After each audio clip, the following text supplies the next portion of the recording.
Good morning student, हरे कृष्णा।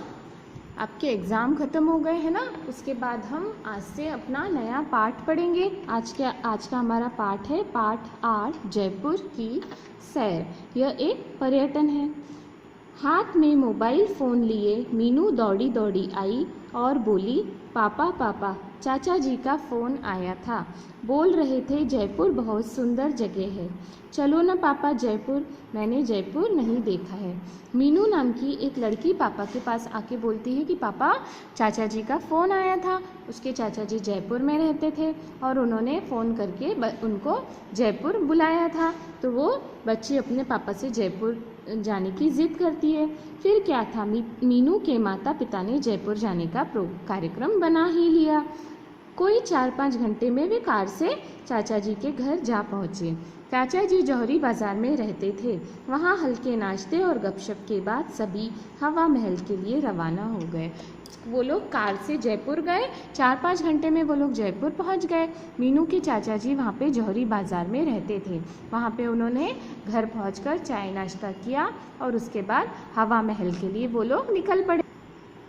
आधे घंटे बाद मीनू हवा महल के सामने खड़ी थी। वही हवा महल जिसे उसने चित्रों में कई बार देखा था, पर असल में पहली बार देख रही थी। आधे घंटे में वो लोग कहाँ, हवा महल पहुँच गए। मीनू ने चित्रों में, पिक्चर्स में जो पिक्चर्स देखे थे उसमें हवा महल को उसने बहुत बार देखा था। अब वो वही हवा महल था जिसको इस बार वो असल में देख रही थी। इतना प्यारा राजसी महल जिसके चारों तरफ लाल और गुलाबी बलुआ की बनी खूबसूरत जालियां और बीच में गुंबद है।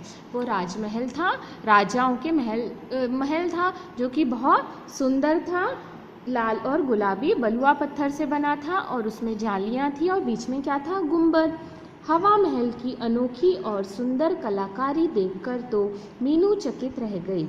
भीतर जाकर कई छोटी छोटी जालीदार खिड़कियां देखी, जिन्हें झरोखे कहते हैं। इन झरोकों से हमेशा ठंडी हवा महल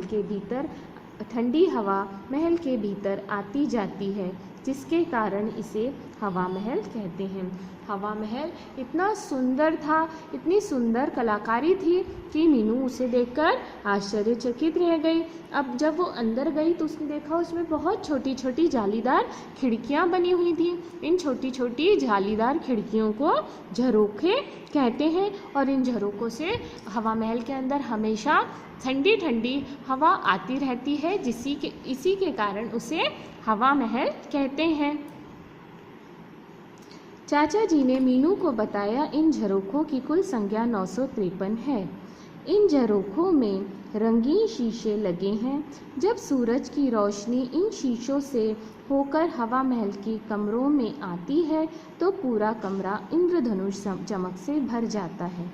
चाचा जी ने यह भी बताया, यह महल महाराजा सवाई प्रताप सिंह ने बनवाया था।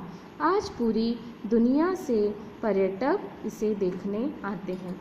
मीनू के जो चाचा जी थे उन्होंने बताया कि महल में इन झरोखों की कुल संख्या 953 है और इन झरोखों में क्या है, रंगीन कलर के शीशे लगे हुए, कांच लगे हुए, और जब सूरज की रोशनी इन शीशों पे पड़ती है तो बहुत रंग बिरंगी चमक आती है, इंद्रधनुष के रंगों की तरह, और जिससे यह महल और भी सुंदर लगता है। और यह बताया कि यह महल महाराजा सवाई प्रताप सिंह ने बनवाया था और पूरी दुनिया से इसे देखने के लिए लोग आते हैं। पर्यटक एक शब्द आया है इसमें। पर्यटक का मतलब क्या होता है, देश विदेश से आने वाले लोग जो किसी चीज़ को देखने के लिए आते हैं, तो उन लोगों को पर्यटक कहते हैं। पास ही बाजार भी था, जहाँ छोटे छोटे हवा महल और तरह तरह के खिलौने बिक रहे थे। चाचा जी ने मीनू को एक छोटा सा हवा महल खरीद कर दिया। अगले दिन सिटी पैलेस, जंतर मंतर और आमेर का कार्यक्रम बना।